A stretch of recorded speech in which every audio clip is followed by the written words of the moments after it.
روشن ہوئے دل، روشن ہوا جہاں، لے کر رب کا پیغام آیا نور اسلام۔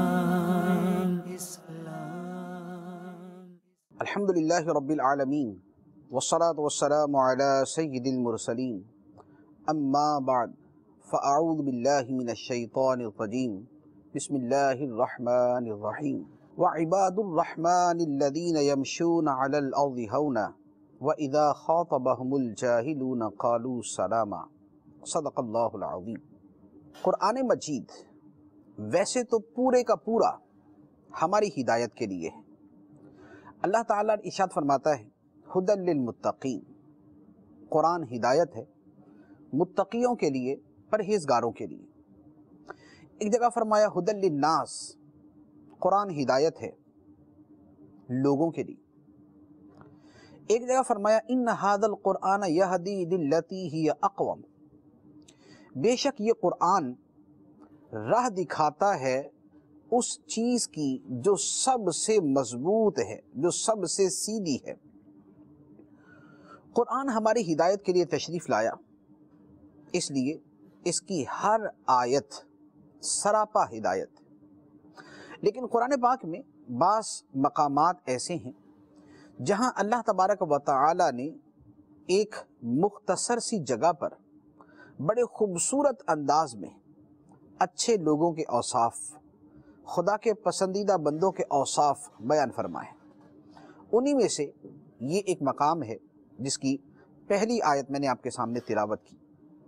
اللہ تعالیٰ نے ارشاد فرمایا وَعِبَادُ الرَّحْمَنِ الَّذِينَ يَمْشُونَ عَلَى الْأَرْضِ هَوْنًا، اور رحمان کے بندے وہ ہیں جو زمین پر آہستگی کے ساتھ چلتے ہیں۔ وَإِذَا خَاطَبَهُمُ الْجَاهِلُونَ قَالُوا سَلَامًا، اور جب جاہل لوگ ان سے بات کریں تو یہ کہتے ہیں سلام۔ آیت مبارکہ کے دو حصے ہیں، ایک میں زمین پر چلنے کے حوالے سے بیان ہوا اور دوسرے میں جاہلوں سے مخاطبت کے حوالے سے بیان کیا گیا۔ آیت مبارکہ کی تھوڑی سی تفصیل اور تشریح میں جائیں تو پہلی بات تو یہ ہے کہ ویسے تو تمام انسان خدا کے بندے ہیں، مومن ہے یا کافر ہے، سب کو پیدا کرنے والا تو اللہ تعالیٰ ہے۔ خالق کل شیء فاعبدوہ، ہر شے کا خالق ہے تو اسی کی عبادت کرو۔ مسلمان کا خالق بھی خدا ہے، کافر کو بھی خدا نے ہی پیدا کیا۔ لیکن یہاں پر بطور خاص بیان فرمایا وعباد الرحمن، رحمان کے بندے وہ ہیں جو زمین پر آہستگی سے چلتے ہیں۔ اس سے مراد یہ ہے کہ رحمان کے پیارے بندے وہ ہیں۔ ویسے تو سب خدا کے بندے ہیں، لیکن کچھ بندے پیارے بندے ہیں، پسندیدہ بندے ہیں، مقرب بندے ہیں، اچھے بندے ہیں، مطیع بندے ہیں۔ تو فرمایا کہ رحمان کے پیارے بندے وہ ہیں جن میں یہ اوصاف پائے جاتے ہیں۔ اب وہ اوصاف کیا ہیں؟ پہلا وصف بیان فرمایا کہ زمین پر آہستگی سے چلتے ہیں، اور بعض علماء نے ہونن کا مطلب بیان کیا کہ زمین پر باوقار انداز میں چلتے ہیں۔ باوقار اگر مانا ہو تو پھر تو مطلب یہ ہوا کہ زمین پر چلتے ہوئے ایک جسے لوفر من کہا جاتا ہے وہ نہیں، ایک وقار ہے، ایک جو اس میں ایک اچھائی کا انداز ہونا چاہیے ان کے چلنے میں وہ ہے۔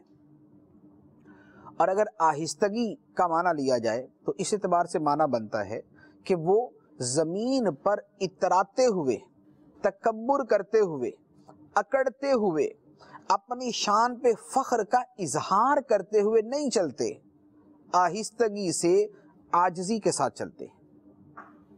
یہاں پر دو باتیں پتہ چلتی ہیں۔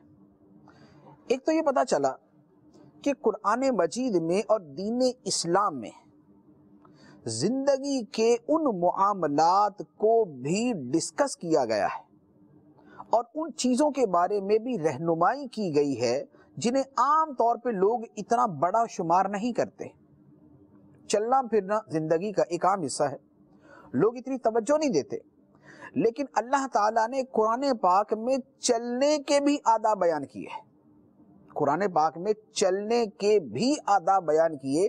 اس سے پتہ چلا کہ دین اسلام صرف عقائد اور عبادات کی بات نہیں کرتا، بلکہ زندگی کے جملہ شعبوں اور تمام پہلوؤں کے اعتبار سے کلام کرتا ہے۔ عقائد کا بیان تو قرآن مجید میں، احادیث طیبہ میں جتنی کثرت سے موجود ہے وہ ہم جانتے ہیں۔ عبادات ہے نماز، روزہ، حج، زکوٰۃ، تلاوت، ذکر، درود، اس کے بارے میں بھی ہم سب جانتے ہیں۔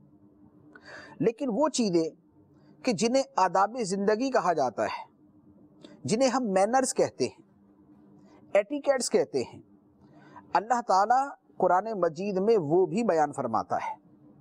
چنانچہ چلنے کے آداب یہاں پر بیان کیے گئے۔ ایک اور آیت مبارکہ میں ارشاد ہوتا ہے، فرمایا وَلَا تَمْشِ فِي الْأَرْضِ مَرَحًا إِنَّكَ لَن تَخْرِقَ الْأَرْضَ وَلَن تَبْلُغَ الْجِبَالَ طُولًا، اور زمین میں اترا کے نہ چل، اکڑ کے نہ چل، بے شک نہ تو زمین کو پھاڑ سکے گا اور نہ بلندی میں پہاڑوں کو پہنچ سکے گا۔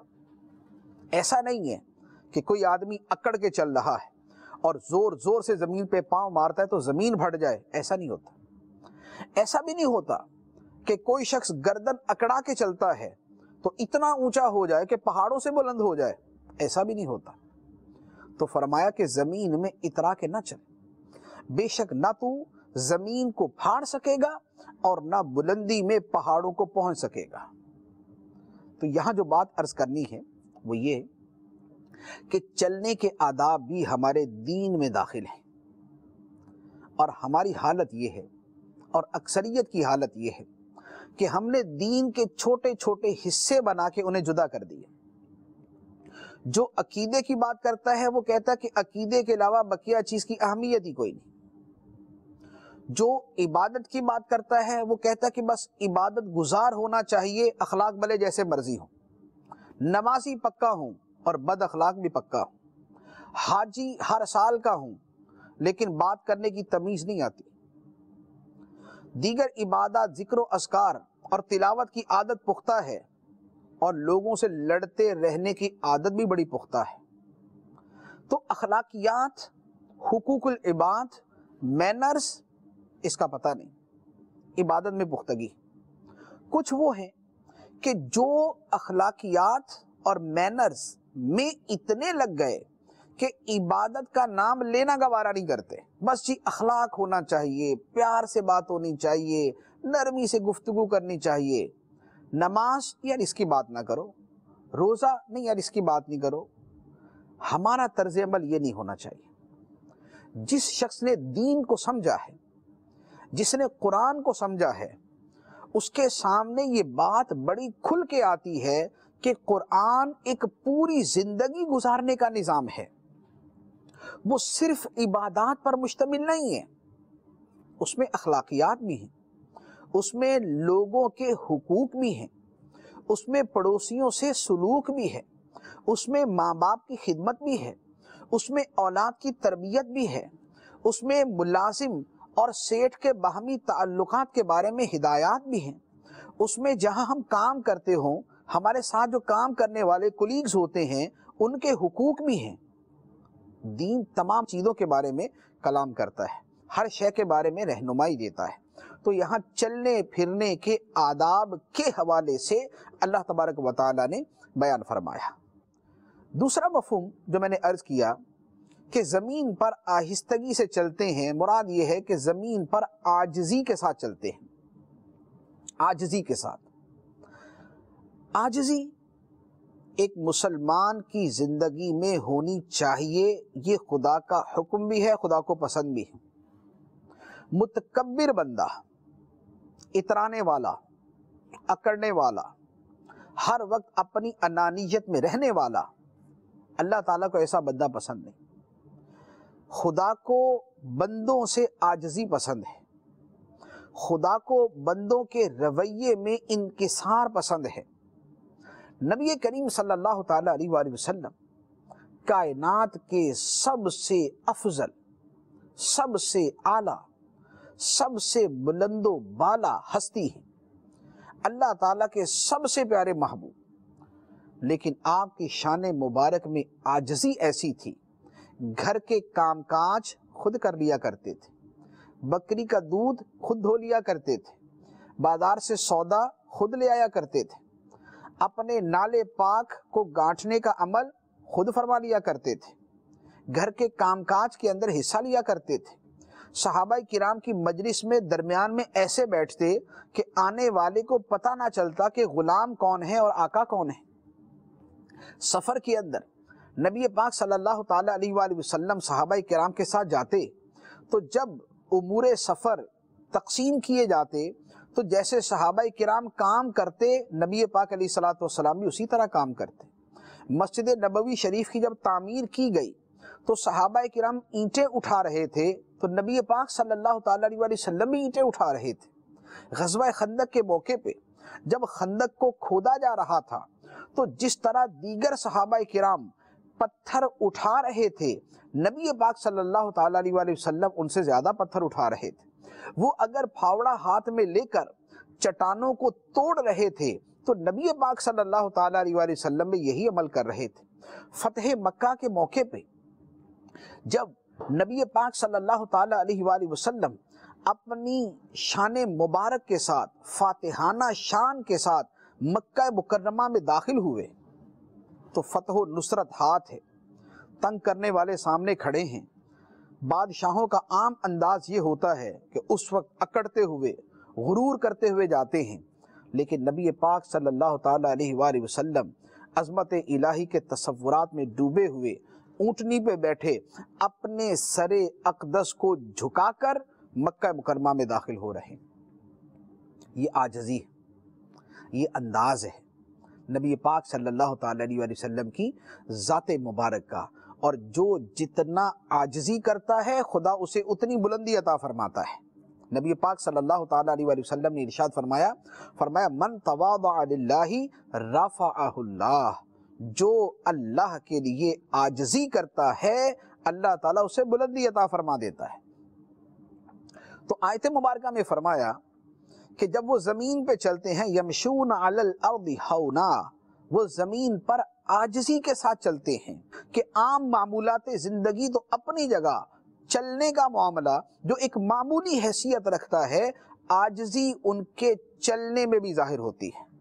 اور یہ حقیقت ہے کہ عاجزی اور تکبر انسان کے رویے سے، اس کے اٹھنے بیٹھنے کے انداز سے، اس کے چلنے پھرنے کے طریقے سے، اس کے گفتگو کرنے سے ظاہر ہو جاتی ہے۔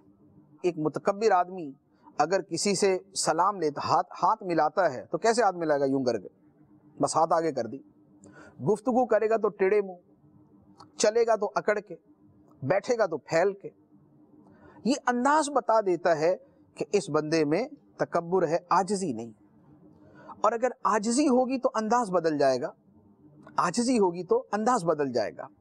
عاجزی اور تکبر دونوں وصف ہیں دل کے۔ تکبر بھی دل میں ہوتا ہے، عاجزی بھی دل میں ہوتی ہے، لیکن اس کا ظہور بندے کے افعال سے ہوتا ہے، اقوال سے ہوتا ہے، انداز سے ہوتا ہے، نشست و برخاست سے ہوتا ہے، طرز تکلم سے ہوتا ہے۔ تو اوصاف دل کے ہیں، ظہور اعضاء کے ذریعے ہوتا ہے۔ اس لیے نبی پاک صلی اللہ تعالیٰ علیہ وسلم نے ایک جگہ ارشاد فرمایا، بڑی خوبصورت حدیث ہے، فرمایا کہ جو سلام کرنے میں پہل کرنے والا ہے وہ تکبر سے بری ہے۔ جو سلام کرنے میں پہل کرنے والا ہے وہ تکبر سے بری ہے، کیونکہ جو بندہ دوسروں سے بڑھ بڑھ کے سلام کرتا ہے اس کا مطلب یہ ہے کہ یہ اپنے آپ کو بڑا نہیں سمجھتا اور یہ دوسروں کو حقیر نہیں سمجھتا۔ اور جو بندہ متکبر ہوتا ہے وہ کبھی بڑھ کے سلام نہیں لیتا، وہ وہیں اکڑ کے کھڑا ہوگا، لوگ میرے پاس آئیں، مجھے آ کے سلام کریں، خود بڑھ کر میری طرف آئیں، میں نہیں ان کی طرف بڑھوں گا۔ تو یہ انداز بتا دیتا ہے آدمی میں تکبر ہے۔ تو نبی پاک صلی اللہ تعالیٰ علیہ وسلم نے فرمایا کہ سلام لینے میں پہل کرنے والا تکبر سے بری ہو جاتا ہے۔ مراد یہ کہ اس کا انداز بتا دیتا ہے کہ اس بندے میں تکبر نہیں۔ دوسری بات ارشاد فرمائی، وَإِذَا خَاطَبَهُمُ الْجَاهِلُونَ قَالُوا سَلَامًا، اور جب جاہل لوگ ان سے بات کرتے ہیں تو یہ کہتے ہیں سلام۔ اس کے بھی دو مطلب ہیں، لیکن اس سے پہلے آیت مبارکہ کے ایک لفظ کی میں وضاحت عرض کروں۔ ارشاد فرمایا کہ رحمان کے بندوں سے جب جاہل لوگ خطاب کرتے ہیں، گفتگو کرتے ہیں، بات کرتے ہیں، جاہل سے مراد کیا ہے؟ قرآن پاک میں لفظ جاہل اور بھی کئی مقامات پر ہے۔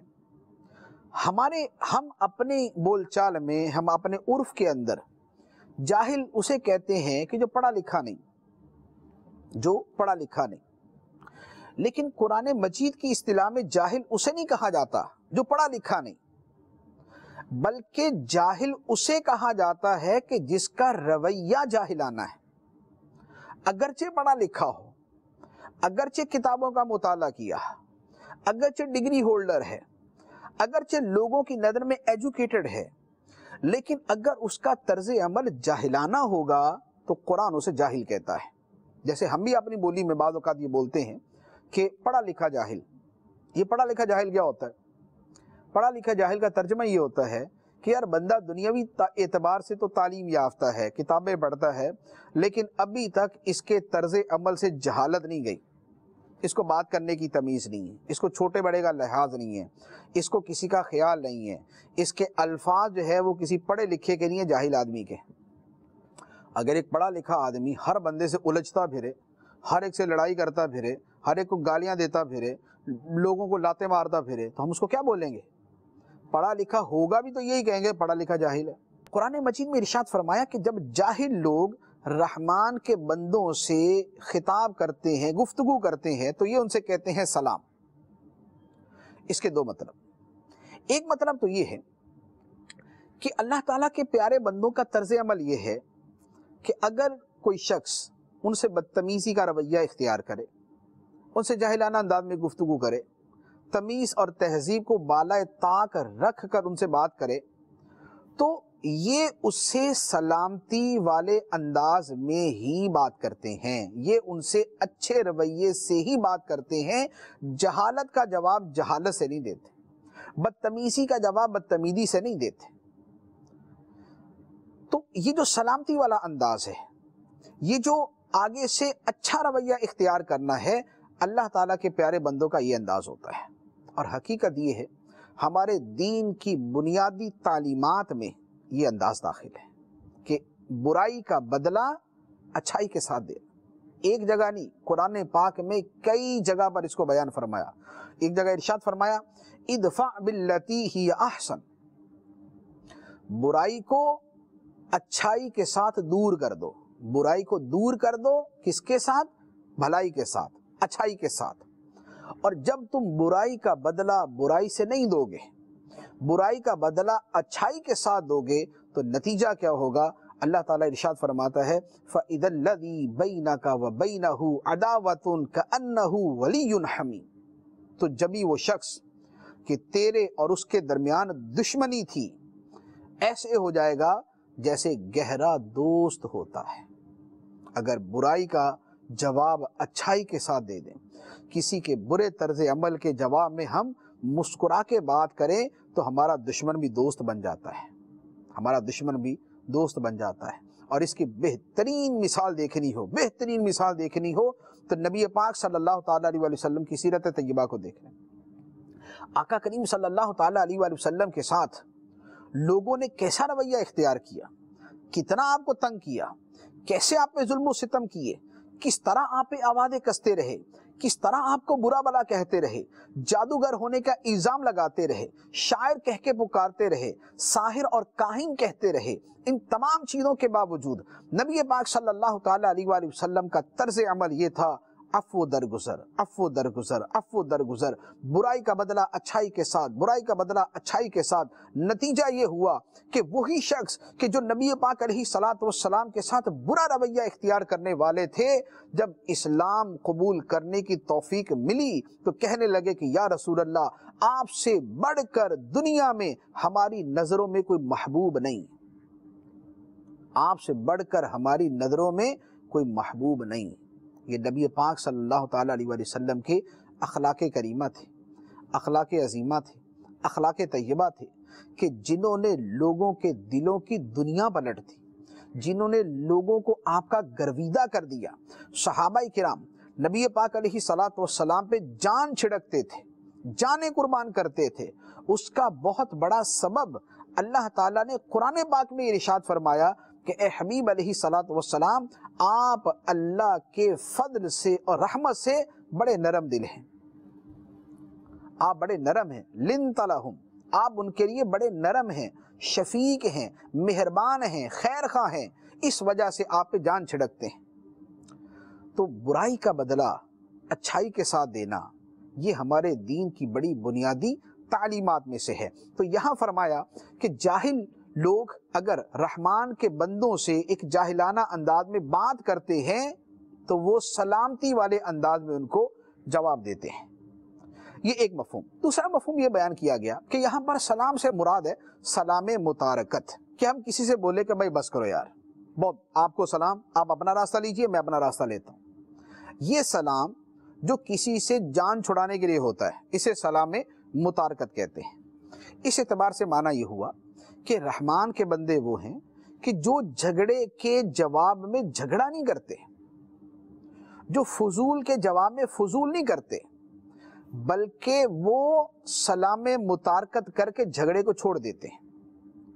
جھگڑے میں پڑنا ہماری تعلیم نہیں ہے، جھگڑے سے بچنا ہمارے دین کی تعلیم۔ یہ ہمارا معاشرتی مزاج بن چکا ہے کہ ہم طیش میں، غصے میں اور ہر وقت کھولتے ہوئے اور ابلتے ہوئے نظر آتے ہیں، حالانکہ ہمیں حکم یہ ہے، تعلیم یہ ہے کہ لڑائی جھگڑے سے سائیڈ میں ہو جاؤ، لڑائی جھگڑے سے سائیڈ میں ہو جاؤ، اس میں پڑھنے کی ضرورت نہیں۔ اور جو لڑائی جھگڑے سے اپنے آپ کو بچاتا ہے، احادیث طیبہ میں اس کی بڑی فضیلت بیان کی گئی۔ چنانچہ ایک حدیث مبارک ہے، نبی کریم صلی اللہ تعالی علیہ وآلہ وسلم کی بارگاہ میں دو افراد بیٹھے ہوئے تھے، دونوں کی آپس میں کسی بات کے اوپر انبن ہو گئی۔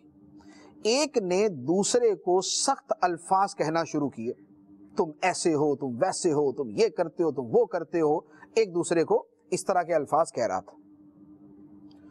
وہ جو دوسرا شخص تھا وہ خاموشی سے سن رہا تھا اور کسی بات کا جواب نہیں دے رہا تھا، صرف ایک جملہ بولتا تھا، اللہ تعالیٰ تم پر سلامتی نازل فرمائے۔ یعنی جو لڑائی کرنے والا ہے، جس سے لڑ رہا ہے، وہ آگے سے صرف اتنا جواب دے رہا ہے کہ اللہ تعالیٰ تم پر سلامتی نازل فرمائے۔ یہ کافی دیر چلتا رہا۔ نبی کریم صلی اللہ تعالیٰ علیہ وسلم تشریف فرماتے، آپ نے دونوں سے فرمایا کہ میری بات سنو۔ جو سخت جملے کہنے والا تھا، فرمایا کہ اس محفل میں ایک فرشتہ موجود تھا، اے برا کہنے والے، جب تو اسے یہ کہتا تھا کہ تو ایسا ہے ویسا ہے، تو فرشتہ کہتا تھا کہ یہ ایسا نہیں، تو ایسا ہے۔ فرشتہ کہتا تھا یہ ایسا نہیں، تو ایسا ہے۔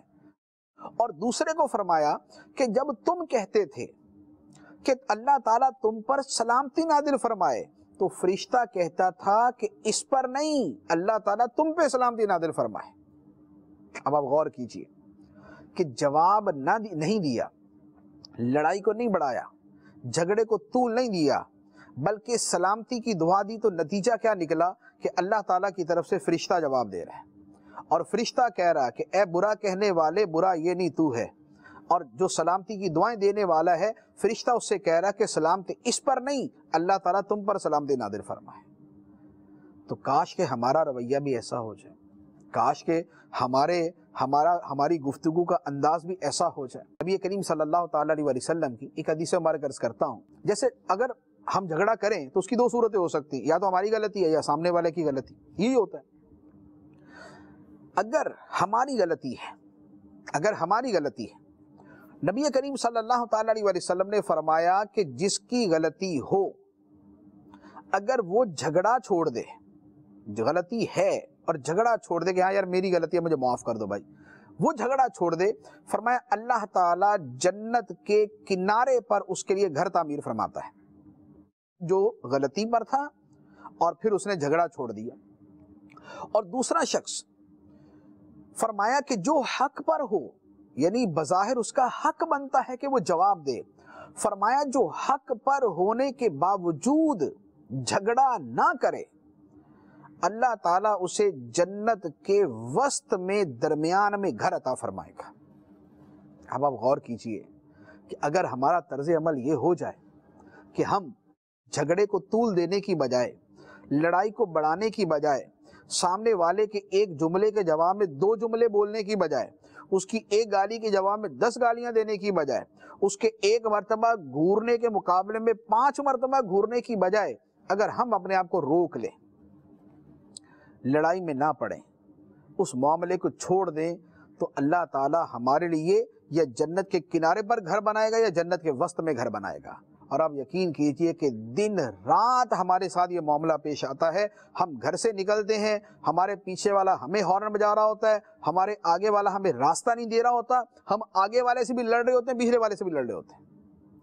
لیکن اگر ہم تھوڑا سا اپنی طبیعت میں صبر پیدا کر لیں، تھوڑا سا مزاج کے اندر نرمی اور حلیمی پیدا کر لیں کہ یار مجھے جھگڑنا نہیں ہے، 2 منٹ لیٹ ہو جاؤں گا نا، میں نے کون سا کوئی دنیا کے مقابلے کے اندر حصہ لینا ہے، 2 منٹ لیٹ ہو گیا تو کیا ہے۔ یہ تھوڑا سا اگر ہم صبر اور سکون اپنے مزاج میں پیدا کر لیں، ہمارے جھگڑے ختم ہو جائیں، ہماری لڑائیاں ختم ہو جائیں، صلح و آشتی ہمارے اندر پیدا ہو جائے، ہم لڑاکے اور جھگڑالو نہ بنیں، صلح صفائی کرنے والے بنیں، صلح پسند کرنے والے بنے۔ اللہ تبارک و تعالی ہمیں عباد الرحمن کی یہ اوصاف اختیار کرنے کی توفیق عطا فرمائے، آمین بجاہ النبی الامین صلی اللہ علیہ وسلم۔ روک لیتی ہے آپ کی نسبت تیر جتنے بھی ہم پہ چلتے ہیں، روک لیتی ہے آپ کی نسبت تیر جتنے بھی ہم پہ چلتے ہیں، یہ کرم ہے حضور کا ہم پر، آنے والے عذاب ٹلتے ہیں، اپنی اوقات صرف اتنی ہے، کچھ نہیں بات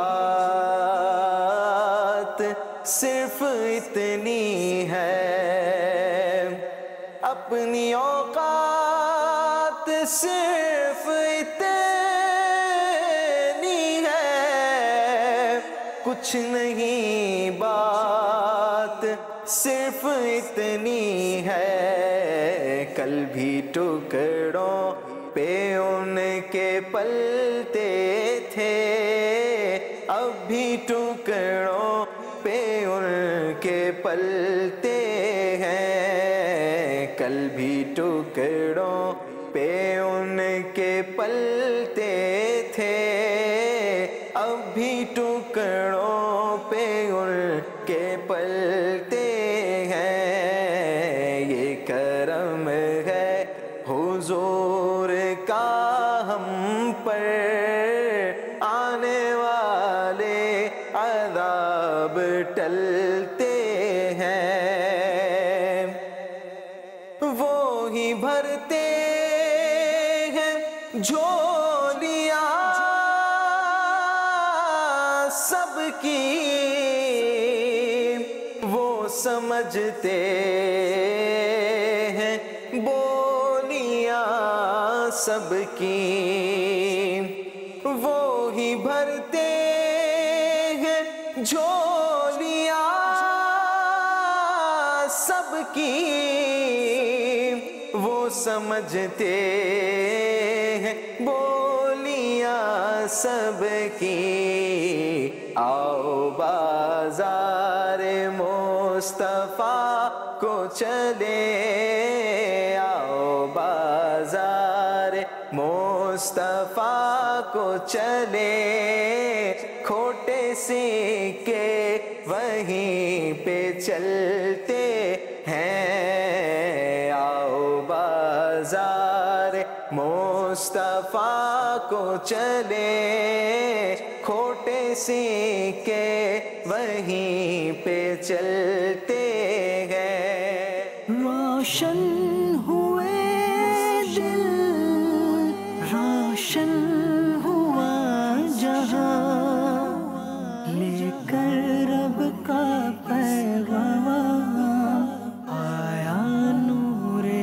اس